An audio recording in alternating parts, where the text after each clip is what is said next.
In terms of China, President-elect Trump is planning a wider trade war, but how detrimental could that be for China amid an economic crisis? Let's bring in Antonio Graceffo. He's a China economic analyst and the author of Red Alert, China's Global Power and How It Threatens U.S. National Security.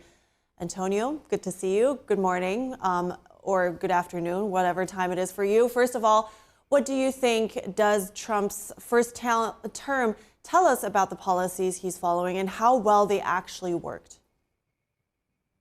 Well, President Trump is the one who started the trade war with China. Trump has always been very hawkish on China, but now he's coming into a second term where it appears he's even more hawkish on China. But we already have the trade war in progress, lots of restrictions on Chinese trade, tariffs. The Biden administration continued with the Trump policies.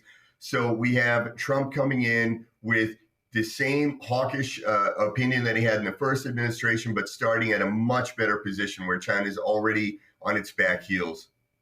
So let's get to China in a little bit, but we also see that Robert Lighthizer seems to be coming into the administration and taking over the trade part again. What is his stance? What do you know about him, and what could he mean for the trade war?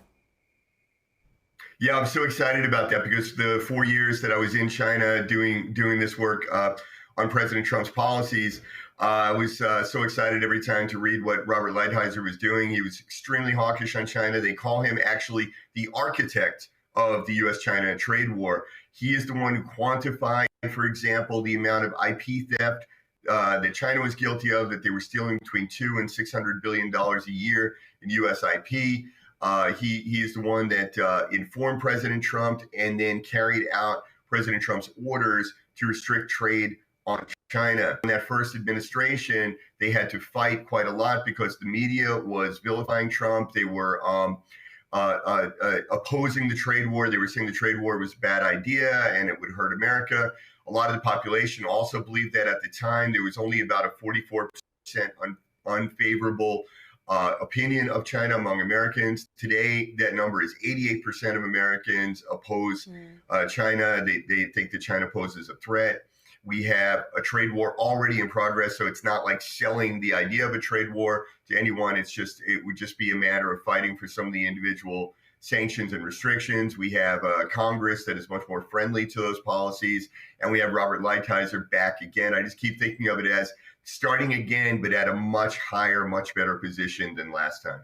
Interesting. So Beijing, though, surely is expecting that it will become more hawkish. Some have talked about China Trump-proofing their economy. Do you see this happening as well? Could it offset some of the effects? Well, yes, they are Trump-proofing, but a lot of the Trump-proofing is actually they're just doing exactly what we want them to do.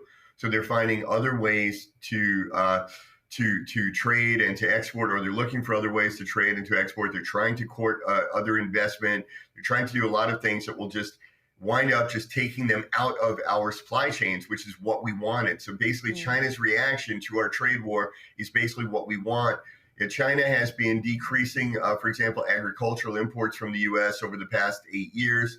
This was one of the largest areas where China could have crossed by just cutting off the agricultural imports. Well, they've already been winding those down. So that means that our farmers are starting to find other markets, other ways to export. Possibly we're going to wind up exporting soybeans to even soybean producing countries like Brazil, who would then sell them on to China. So this Trump proofing idea is, yeah, it's definitely underway. But as I said, a lot of it is what we want them to do. And a lot of it's just impossible. China can never replace the United States as a market. When we rob the CCP of that market, we will be doing nothing more than just taking a huge shot at the CCP right in their wallet. And I want to talk about China next, but just quickly to clarify, if they move the production out of the country and try to circumvent that, so to speak, I understand why you say that this is what we want because we don't want them in our supply chain. But at the same time, does it not allow them to also sell to the U.S. through a different country without tariffs? Well, there's rules of percentage of origin, and Robert Lighthizer, that is his trade representative, is to assess products coming into the United States, regardless of what the label says, if it says it's from Malaysia or Thailand. But then we have to look at what percentage of that comes from China, and then whether or not it would still be subject to tariffs.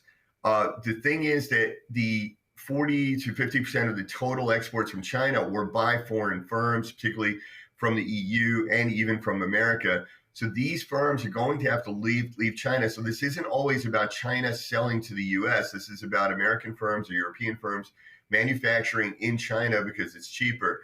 So they will definitely have to relocate to other countries. And that will hopefully also then build closer ties between us and countries like Vietnam and Thailand, India, Indonesia, that will be the beneficiaries of this trade war. Got it. So what do you think will it take for the U.S. to push China's economy over the edge? Is that possible? I think it's possible. I think we just have to define over the edge. You know, I'm not one that believes that China will ever collapse and turn into complete chaos and people starving to death. What I believe, though, is just that China will become less and less of a global threat to the United States. Already, the growth has the growth estimates have been revised down below 5%. I read one report today, Goldman Sachs, I believe it was, says it might be as low as 4% this year. China has to grow in excess of 3% to even make up gains between the size of the U.S. economy and the Chinese economy, because our economy is so much larger. So when we grow at 2%, it's the same as China growing at 3%.